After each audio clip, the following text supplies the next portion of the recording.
posso. Isso não te impede de ficar comigo. Se a tropa da Main Street brabão de pegar. Tem várias princesas, tem vários amigos. Quem tá à vontade nessa porra, joga a mão para o ar. When you look at the big scheme of things, we actually live in a really small world. For example, one night, I just got a sense that somebody was watching me. You know how you get that feeling? I scope out somebody. Who's that guy? Come to find out, it's a buddy of mine that I met in Medellin, Colombia. So I walk over to my buddy and we chop it up. The following day or a few days later, he hits me up. He's like, yo, I'm headed out to like the biggest party in Rio de Janeiro. He told me there's this famous rapper, a local rapper that's going to be performing there. He was like, do you want to go? I'm about to roll out with these guys. They're getting a bottle. They have a section in this club. I'm like, yeah, I'm down. So within like an hour, we link up. We share a Uber out to this club that was in Barra da Tijuca. It's not Copacabana, but it's in Rio de Janeiro, the city of Rio de Janeiro, but it's this area of Rio de Janeiro, more modern, more developed, away from Copacabana and Ipanema, but it's got a beach as well. So it had to be like 1 a.m. when we got there. I think it was around that time, and we pull up to this club, and there are a ton of people outside. I'm just looking at the line like.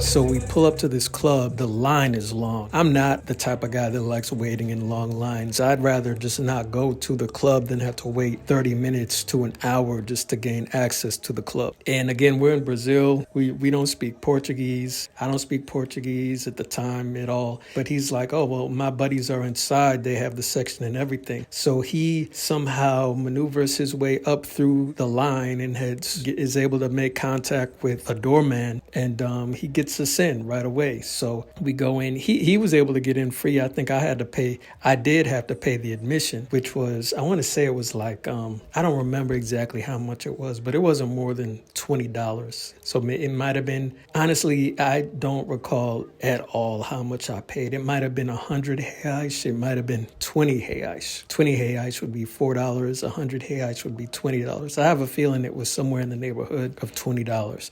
And what's funny is, and we had actually had this conversation before because my buddy pulled up to my hotel. I was wearing a soccer jersey. I'm like, he's telling me it's a nice club. So I was like, how's the dress code there? You know, like, I think I should run up and change into a shirt. And I was looking at what he had on. He had on a polo and he had on like dress pants.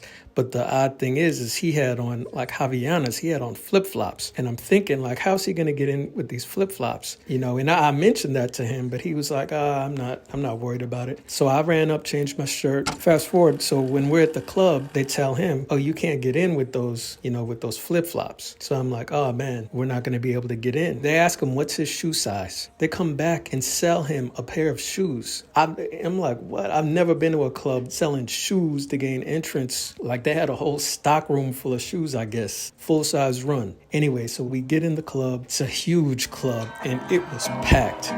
Pra todas elas, pra todas as gatas do Rio, par de fora. Esse é o mudança, nossa história hoje. Eu posso fazer tudo ser melhor do que da última vez. Mas tá você dormir comigo hoje. Desde essa noite, eu posso fazer tudo ser melhor do que da última vez. E fazer veneno de seu dia. At the time, I had no idea who was going to be there. I just knew it was some rapper who's big locally. And I was just thinking it was just some, you know, just like a local legend, but not any kind of big superstar or anything like that. It was very hard to maneuver through this club. There were so many people. I saw, I guess, the Brazilian style, and I saw this happen many a times when people needed to go. They just knocking people over, not knocking people over, but knocking people to the side, you know, like a fullback trying to get through traffic. And these Brazilians didn't seem to like react when people would do that. So I was thinking, I guess that's just how they do in Rio de Janeiro. I'm in the club and I see this guy walk by me. Notice around his neck, he's got this chain, $50,000 to $100,000.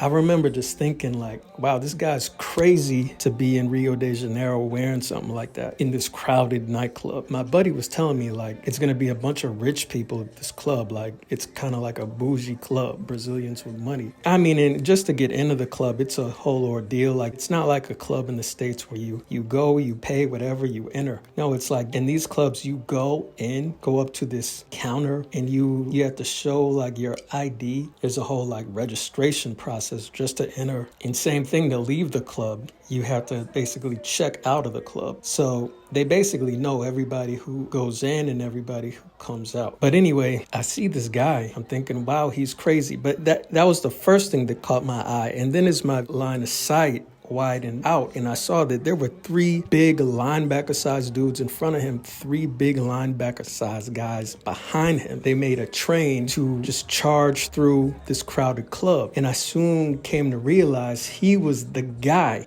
Orochi. Como você consegue mentir assim? Olhando nos meus olhos, mas eu te levo lá no véu. Escolhi você no meio dessas flores. Posso te deixar amigo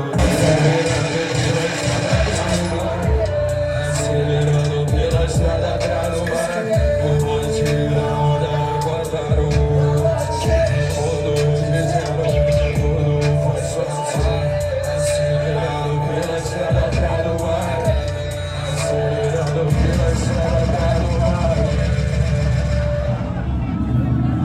So I had a good time. You know, I came to find out later, like this guy's a superstar in Brazil. And I think he came out and performed around 2 or 3 a.m.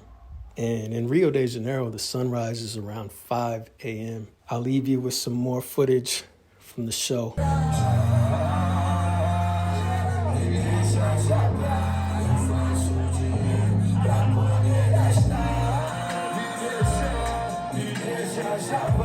Eu faço